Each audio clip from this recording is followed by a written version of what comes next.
Bonsoir à toutes et à tous. Bienvenue dans VO, version originale, l'émission cinéma du campus. Tous les 15 jours, VO revient pour vous parler des films programmés par le Ciné-Club universitaire, mais également pour vous faire découvrir les personnalités qui font l'actualité cinéma au sein de l'université. Pour l'instant, les films dont nous discutons ne sont disponibles qu'en ligne.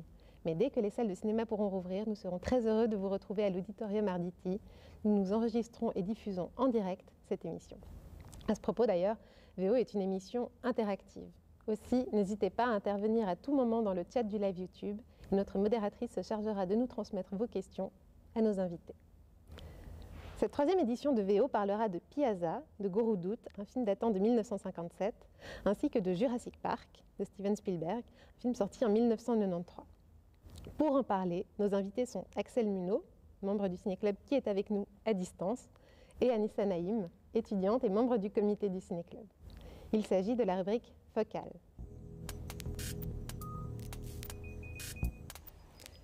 Nous allons commencer à parler du film indien Piazza de Guru Dutt, donc proposé par Axel. Axel, pourquoi avoir choisi Piazza dans le cadre du cycle Les Perles du Ciné-Club? J'ai choisi de présenter Piazza, notamment avant tout pour présenter Guru Dutt, un réalisateur indien peu connu et qui, je pense, représente une part du cinéma indien très intéressante, et j'espérais ainsi pouvoir le présenter à nos spectateurs. Te rappelles-tu de la première fois où tu as vu ce film?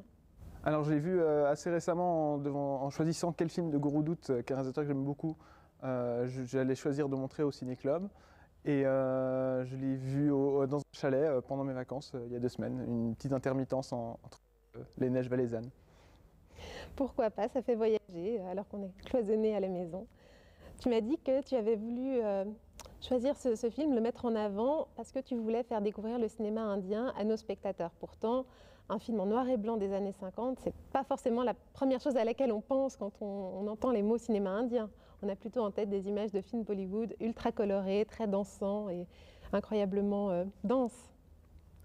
En voulant montrer du cinéma indien, je voulais aussi montrer à notre public que le cinéma indien n'était pas seulement de la danse colorée, comme on pense selon les stéréotypes, et que tout un autre pan du cinéma indien existe, et que Guru Dutt en est un parfait représentant. Effectivement, c'était un très beau film par ailleurs, et je trouve que c'était un excellent choix pour faire découvrir le volet le plus indépendant, le plus film d'auteur peut-être du cinéma indien. Donc merci beaucoup pour cette recommandation. Avant de poursuivre cette discussion, je vous propose à présent de plonger plus en profondeur dans le film, en découvrant donc une des séquences favorites d'Axel. Pour la rubrique Plan rapproché, il nous a proposé de revoir la scène où le poète Vijay, qui a sombré dans la pauvreté, noie dans l'alcool le chagrin causé par la perte de sa mère adorée. Dans cette scène, on voit Vijay errer dans les rues d'un quartier malfamé, où règne la prostitution, et pleurer sur le sort de son pays et la dégradation de la vie de ses concitoyens.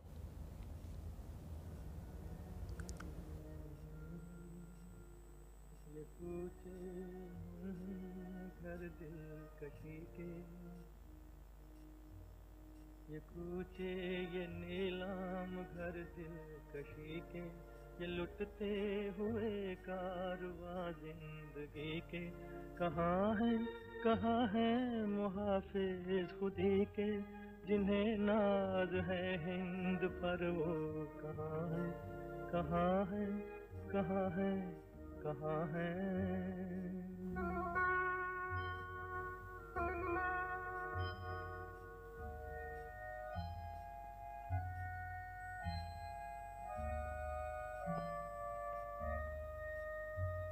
ये पुरपेच गलियां ये बदनाम बाजार ये गुमनाम राही ये सिक्कों की झनकार ये इस्मत के सौदे ये सौदों पे तकरार जिन्हें नाज है हिंद पर वो कहाँ है कहाँ है कहाँ है कहाँ है।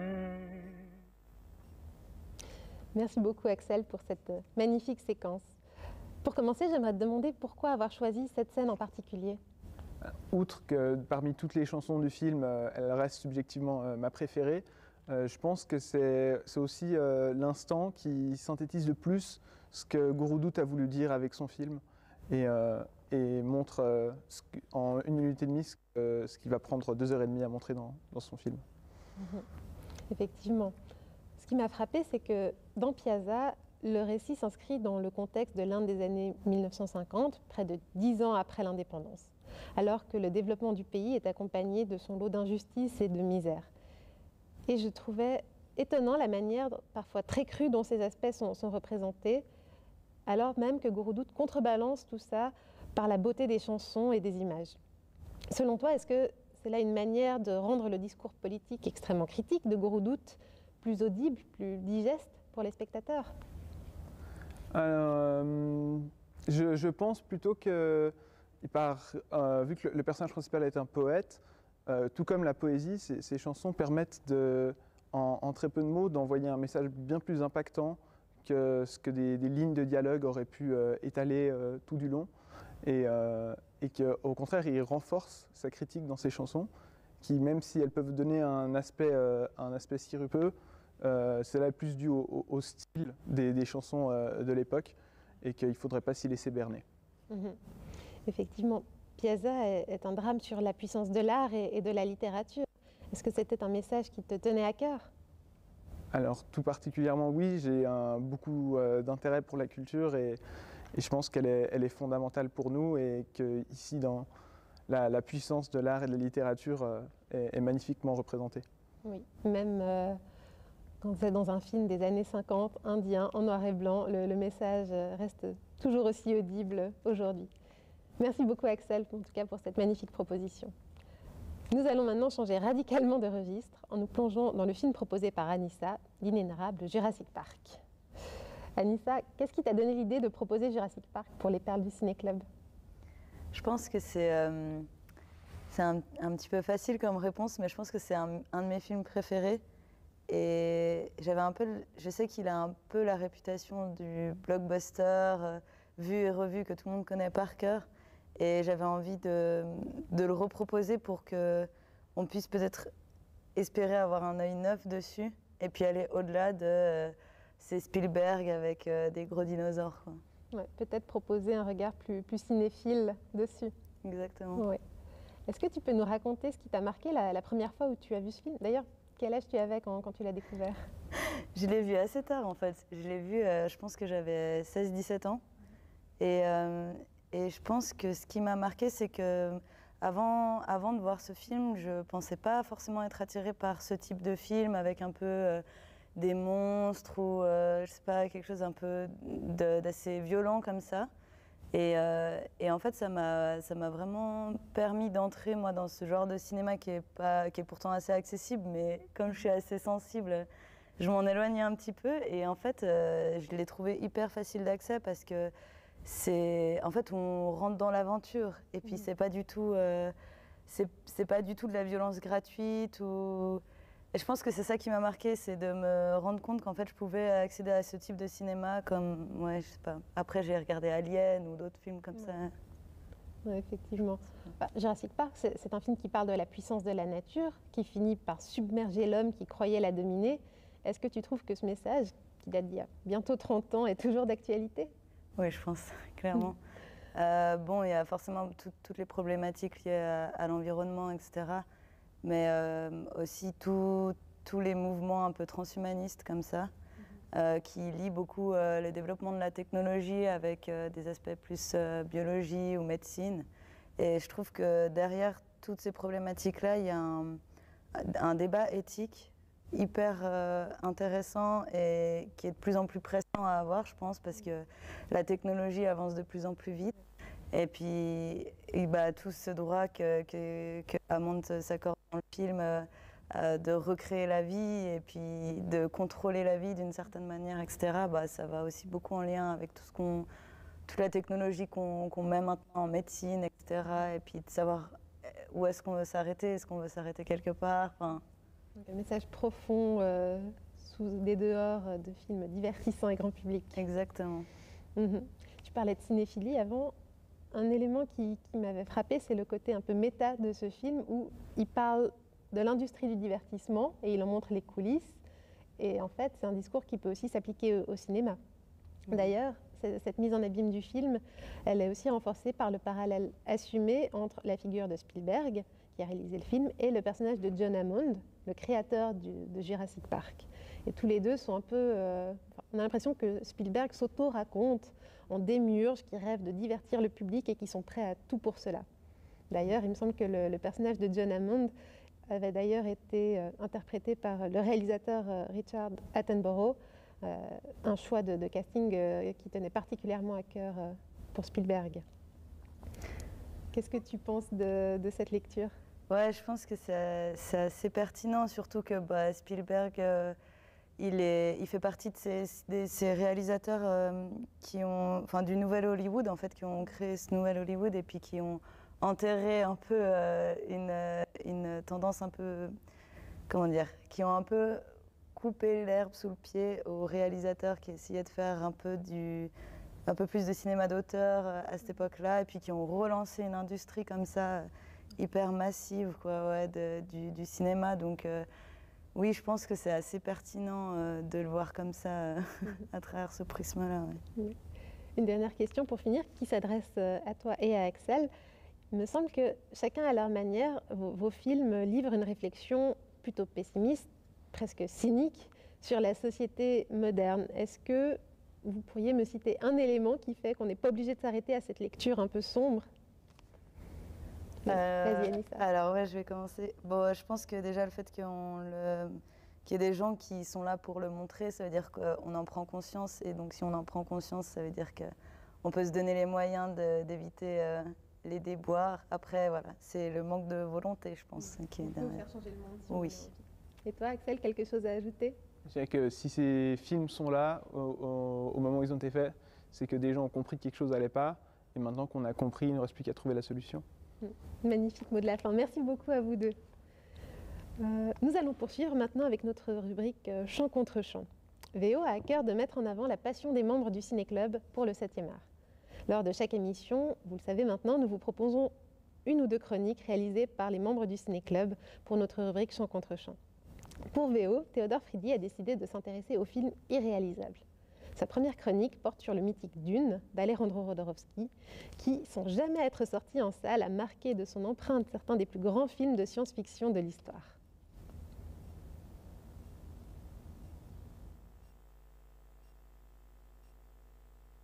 Est-ce que vous auriez aimé vivre dans un monde sans le film Star Wars et sans le film Alien?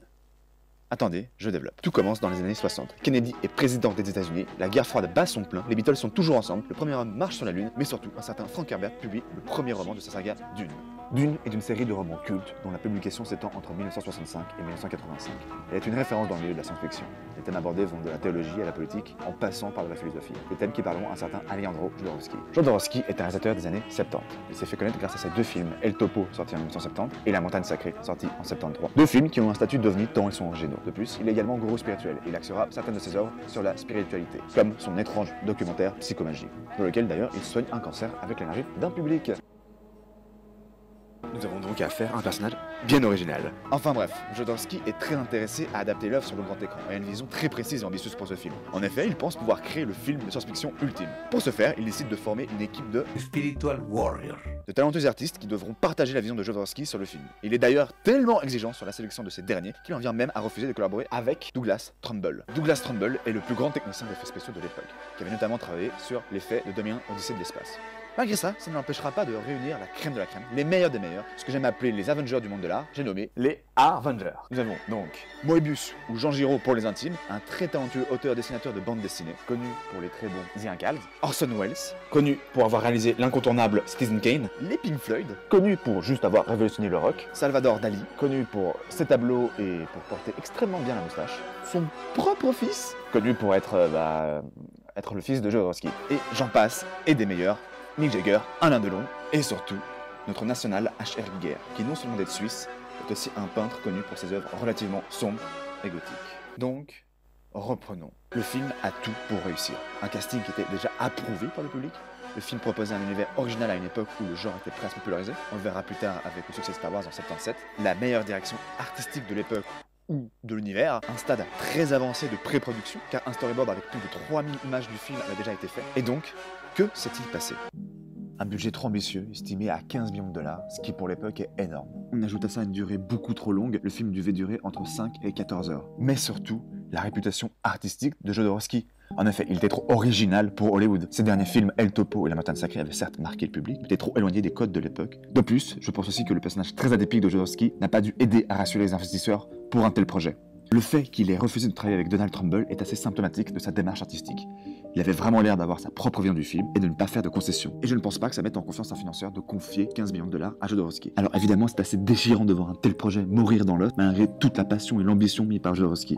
Il avait l'air d'être prêt à tout pour faire ce film. Tiens, par exemple, ce dernier croyait tellement en ce film qu'il avait entraîné son propre fils au karaté pour le préparer au rôle, pendant 2 ans, 7 jours sur 7, avec des entraînements de 6 heures. Mais l'aventure Dune ne s'arrête pas là, car le travail de pré-production était très avancé et l'univers proposé tellement fou que certains réalisateurs s'en inspireront, notamment pour faire les fameux Star Wars et Alien. Je reviens donc à mon introduction. Est-ce que vous auriez aimé vivre dans un monde sans le film Star Wars et sans le film Alien? Car si Dune était sorti, nous n'aurions pas eu ces films imprégnés de l'ADN de cette œuvre, qui a su nous marquer sans même rencontrer le grand public.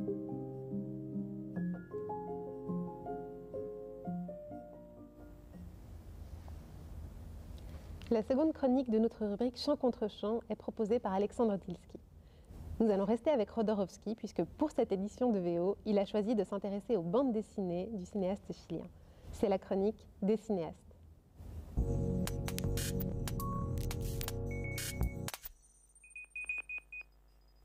Alejandro Jodorowsky. Ses pièces et ses films hauts en couleur, mis en scène au fil des décennies, sont liés avec l'univers des bandes dessinées qu'il a scénarisées, en particulier avec Moebius. N'oublions pas que Jodorowsky a aussi dessiné lui-même, pour un journal mexicain, entre 1967 et 1973, une série de 288 planches intitulée Fable Panique, en référence au groupe Panique co-créé avec Roland Topor. À un rythme effréné, Jodorowsky dessine parfois jusqu'à 10 fables par jour, avec un style ouvertement maladroit et parfois en faisant participer ses propres enfants. D'autres cinéastes ont eux aussi, à travers l'histoire, conçu des bandes dessinées, dont Emile Cole, Winsor McCay, Federico Fellini, Satyajit Ray, Terry Gilliam, Marc Caro, Michel Gondry, Marjane Satrapi, Riyad Satouf ou encore Johan Sfar. En dessinant ces fables populaires, Jodorowsky y déploie des sentiments zen et positifs, lui pourtant influencé par les névroses de Kafka. Et il commence ici à construire ce qui deviendra bientôt son credo.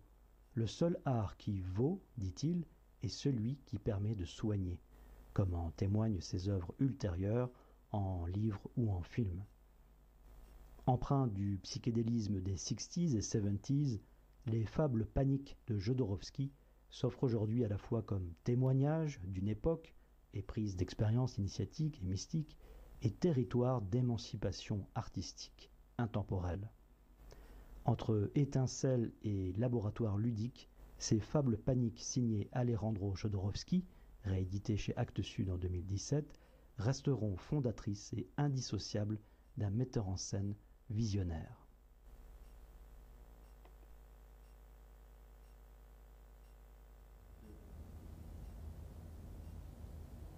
La deuxième partie de cette émission va être consacrée à la professeure de géographie de la Faculté des sciences de la société, Juliette Fall, qui donne un cours sur la culture visuelle et les sciences sociales et qui participe à un atelier de réalisation de films documentaires donné par l'université. Elle nous parlera de son travail sur l'utilisation des médiums visuels comme le film ou la bande dessinée dans les sciences sociales. Il s'agit de la rubrique Décadrage.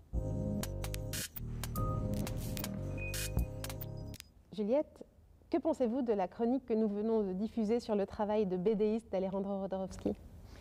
C'est une bonne illustration de ce jeu hein, entre l'image et le texte que j'essaie justement de mettre en scène autrement, mais ça montre toute cette espèce de diversité, cette richesse d'un langage visuel.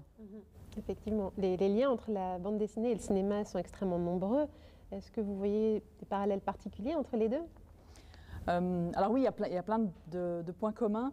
Moi, je me méfie peut-être du parallèle qui consisterait à dire que la bande dessinée, c'est comme un film très lent. Hein. Il me semble que dans la bande dessinée, on a un rapport à l'objet qui est très différent, notamment un rôle qu'on assigne au lecteur qui est assez différent en fait, où la personne qui lit une bande dessinée a un rôle extrêmement actif dans la gestion du rythme de la lecture.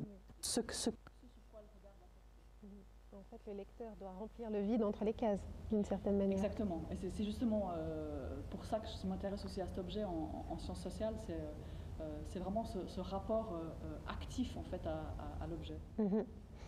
Vos recherches actuelles sont résolument orientées sur la BD que vous mobilisez pour servir votre pratique scientifique. Dans un de vos récents articles, vous insistez notamment sur la dimension extrêmement réflexive de la bande dessinée, dont vous dites qu'elle est propre au médium des comics. Est-ce que vous pouvez nous en dire un peu plus ? Alors elle est propre à certains genres de comics, les bandes dessinées notamment de reportages ou les bandes dessinées un peu autobiographiques, réflexives, ont déjà eu énormément de succès, donc c'est un médium qu'on connaît bien, et notamment dans le monde francophone, et qui me paraît vraiment intéressant pour mobiliser une posture de recherche que j'adopte, qui est plutôt une posture de recherche critique, féministe, qui consiste à essayer de mettre en scène les conditions de production de la connaissance. Oui, donc votre pratique de recherche, elle est donc plus focalisée sur la BD que sur le film documentaire, et en cela, elle est délibérément non canonique.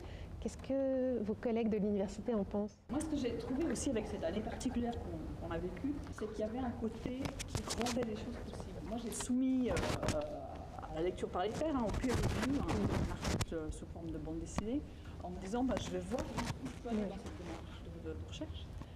Et puis en fait, ça a été pris au sérieux, peut-être aussi parce que j'ai l'impression que cette crise qu'on traverse rend peut-être possible d'autres choses. On a envie de... Enfin, j'ai l'impression que cette idée d'essayer d'autres langages est quelque chose qui m'a de toute façon intéressée au départ, ne serait-ce que différents modes d'écriture. Et pour moi, la bande dessinée, c'est aussi un mode d'écriture. Et c'est un mode d'écriture qui peut tout autant se prêter à un mode scientifique. Et quelque part, a priori, ça a l'air de passer. Oui. Un mode d'écriture et aussi un mode de production de savoir.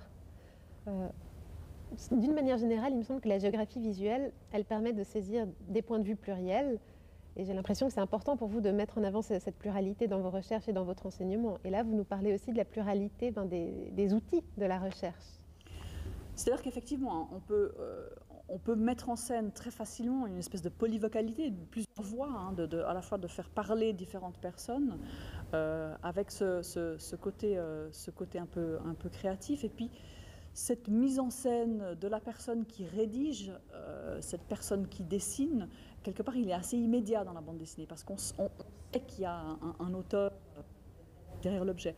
Ce qu'on a peut-être quelquefois oublié dans le film documentaire, souvent un espèce d'effacement de l'auteur, alors que dans la bande dessinée, c'est des personnes qui sont identifiées, le nom apparaît.